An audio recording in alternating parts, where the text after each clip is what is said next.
The Nazification of Ukraine is well documented and easily verified, as is the Nazification of America.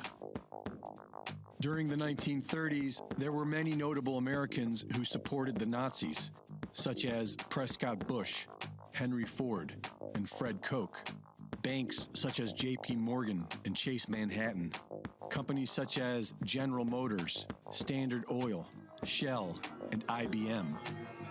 Major General Smedley Butler of the U.S. Marines was asked by these powerful entities to help them install National Socialism in the United States. I appeared before the Congressional Committee, the highest representation of the American people, under subpoena to tell what I knew of activities which I believe might lead to an attempt to set up a fascist dictatorship.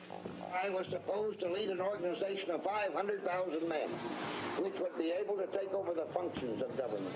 And when that plan failed, war broke out in Europe with the support of the banks and these American corporate entities. After World War II, only about a dozen were brought to justice at the Nuremberg trials. The Catholic Church and the Vatican helped thousands of Nazis evade capture via the rat lines, which brought them mostly to South America, where they built an entire town in Argentina. In Operation Paperclip, the United States secretly absorbed thousands of Nazis into the U.S. government, where they led the NASA space program and helped pioneer the military-industrial complex as well as Big Pharma.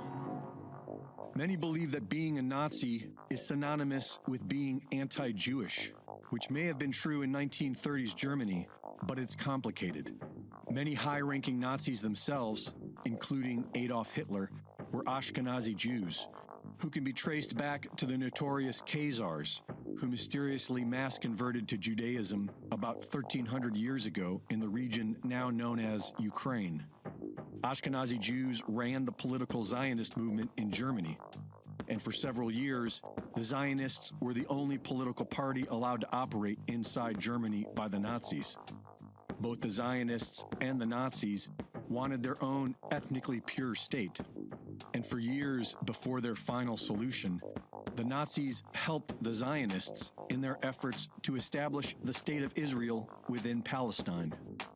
It was far more complicated than mere racial hatred.